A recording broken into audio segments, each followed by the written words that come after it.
Stronglaubi Tautok Senavani Haiba UK and Egi Mioi Ahum Pare, Manipur Lengak. Fabagi Matang the Paumisina, Kuptana Hanglubada, Emere Ibumsa, Amaditi Rovindro, Mayek Shengna Kumlamdana, Hagot Lagatokre. Stronglaubi the bomb capsin duna Angang Ani Hat Padasena Vani Haiba, Kukilal Holup UK and Egi member Ahum Pare Haina, Lamlai Kendragi Emele Su Oiba, Manipur Lengaki Wangangroi, Kungbantavam Ibomsa Amadi, Tanga Kendragi Emele T Rovindrona Fundokre, Amaromda UKNA Ahum Pare Haibagi Matang the Paumisina, Kuptana Hanglubada. MLA Ibomsa Amadi, Robindrona Mayek Sengna Kumlamdana, Hagot Lagaziankre, Nasi CM Darbar Hall the Pangtopa Paugi Mipam Amada, MLA Ibomsa Amadi Robindro Anina, Pungdo Kivada, Lamda Masida Tokliba, Iranga Sigi, Waroshin Puraknaba, Akanma Moong Dalengaksina, Hotnaduna Lakpagi, Mahisava Fangle Haina Kalingai Talagasida, Nahonana Amuk Moirangi Stronglaubi Tautok Asina, Miamda, Koram Kushaunaba Puale, Masikanagumba Group Karana, Lamda Masida, Ingtapa Purakpa Pam. Davasingna atamdana sinba thaurang oigani khali lengaknasu hiramasiga mari leinana awangba thakta thijinbagi thabak chathairi jingnaba mafamsingda army BSF CRPF amadi Manipur Police Commando yauna akanba moongda combing operation sing chathairi makhata nasu senaba miyoi sing phagatna bohona khigani sungsoi soidana sina natraga hingna faduna wayel chathagani Lengakna Paikaliba Kungtang Asida, Lamdamasigi, Miam the Mateng Pangbiu, Haina Apil Dauki, Nasi Chief Minister Yumnam Kemzana, Tier Loduna, Army, Paramilitary Force, BSF, IRB, CRPF, State Force, DGP Young Unified Command Punatok Liba Togasigi Matang the Kupna Chennakhre, Lunana Lamdamasida Ladiba Political Party Singnasu, Kupna Kanaduna, Gari Kongtang Paikatpaya Vagi Haivasu Kanaki, Lengak Asina Angambatakta, Miamgi Ihul Kangna, Tabak Paikatna Honeri. Maramaduna Miamnasu, Puning Fatana Laibiduna,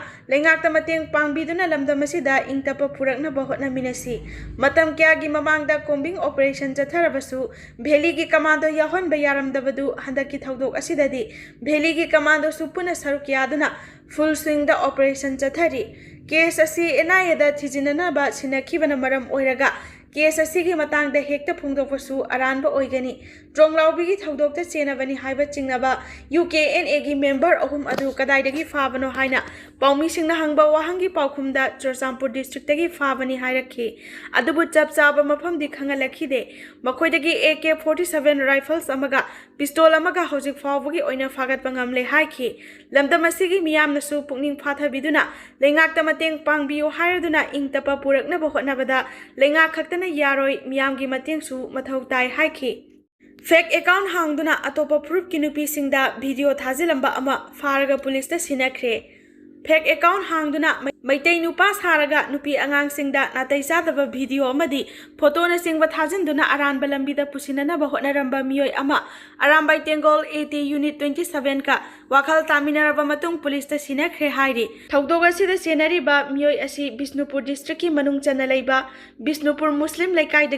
hojikna wangoi awang laikai da leiba MD Wahidur Rahman Elias YB Tom Thinganba Elias YB Tom Thinganba Young Blood 35 apokpa amadi Abdul Sattar Kawi Hairi Mahana Tongan social media platform singda fake account hangduna Tongan ba proof singda maru oina Maitei nupi kuntragi mathak Maitei pangal nupi mari yauna atopa proof ki nupi yauna fake account hangduna Maitei nupa saraga nupi angang singda natai sadaba video photo na singba thajinduna aran balambida pusinana bahotna ramba khakta natana video recording tawduna video clip sing adu social media group sing yauna mamanava singda su thadok thajin tawbada chauna senaba misak amani masi khakta natana drug kapada su chauna senaba amani loinana hariba miyoi asiga khangnaramba nupi singi list arambai tengol unit 27 amadi samurau naurem apunba maira paibida leire maramaduna maga khangnaramba proof kudingmakki nupi sing samurau naurem apunba maira paibida numit mangani gi manungda sangjarakadavani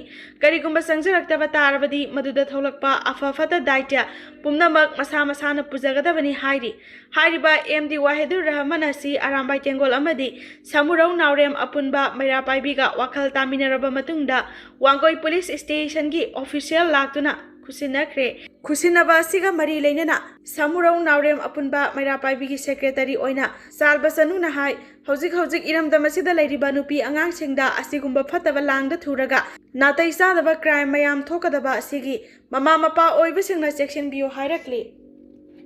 Manipurda lengak ama leiri haiba karamba matamda khangangadawri Megha Chandra Manipurda lengak ama leiri haibagi thajaba asi karamba matamda fanggadawri haina Congress Legislature Party gi lusingba Wangkhem AC gi MLA Kaisa Megha Chandra na phongdokre wafam asi ngarang thokiba trong lawbi gi thakdokta soktuna Rajmedi City da layengliba asokpasi India Block gi lusingba singna yengsinbagi khongchata phongdokhibani Rajmedi City gi Managing Director Hais Rajen yauna Sathakiba yengsin khongchat aduda MLA Megha Chandra na hai irang laksinanabani haiduna CRPF singna misam tamna nongmai kapagi mahut mishimina yaroidaba atopa pambai sizinaram labadi hena fagadabani Manipur gi fiva masida kayam kuina misam miyam singna safana laiba ngamgadawribage haibasi achauba wahang ama oirakle haukiba kumja lisingani kulumdagi me ahumda satharakiba irang asigi waroisin puraknaba double engine hariba center amadi state lengak asina policy natraga thaurang lokhotpasu leite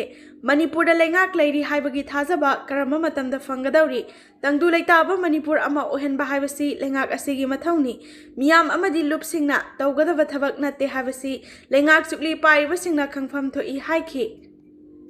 Miyam gi punsi ngak senanaba mathau taba thaurang khudingmak lokhatkani khemsan Manipur gi hauzik oriba law and order gi fivam phagat handuna miyam gi punsi ngak senanaba mathau taba thaurang khudingmak sungsoi soidana paikhatnaba lengak asina khongpham sepna lepli haina chief minister yumnam khemsana phongdorakli chief minister na social media da thadorakpa warol amada Combined SQ Security Unified Command gi mifam amangasi CM Secretary ta pangthoktuna Manipur gi hauzik oriba law and order gi fivam gi matangda yamna kupna khana nainakhre ngasi gi mifam adu da state asigi Home Minister Govindas Kontaujam Security Advisor Kuldeep Singh Chief Secretary Punit Kumar Joel DGP Rajiv Singh amasung Army Assam Rifles CRPF BSF ITBP amadi SSB gi makok thongba official sing su saruk yakhi leibag asigi constitutional provision gi matung ina lokhatpa yaba section thaurang sing gi thabak sing amadi Manipur gi hauzik oriba tangdu leita daba fivam asi bulaksinana ba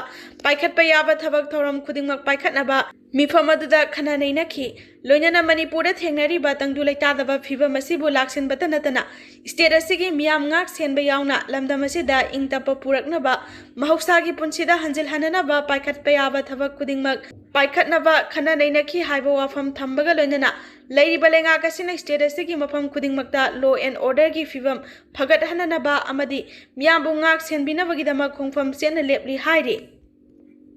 Curfew thamjinkhibadagi mahausa punsida chauna akaiba pire Tronglaubi awang lekaida bom kapsinduna angang ani lekhidaba amadi mamana sogan khiba thodokdagi oirakliba fibam asida lengakna pamdaba thodok makha tana thoktanaba Imphal East Imphal West Thawal Bisnupur amadi Kaksing district ki mafam singda curfew thamjinkhibadagi mahausa punsida chauna akaiba pire lengakna makha taba order thoktri fawa matam kaktana curfew thamjinkiba asina kaithel sing thong hangna khidre nongmagi ensang napi yolaga hingjaba miyoi singi oinadi yamna khudong chadaba kaya mayok na halle loinana lambi da gari senbagi chang sunem thakhi haukiba April 8 ki ahing nongyai da thokiba thodok aduga mari leinana tongan tongan ba school college beng na singba thong lona khi ngasi su tongan tongan ba mafam singda miyam tholaktuna khungjang kaya changsinakhi ngasi nongthil pung anirom tarakpada wangkhai andro parking room dagi lakpa miyamna khungjang changsilakpada security force ka muknabadagi tear gas cell kaya kaptuna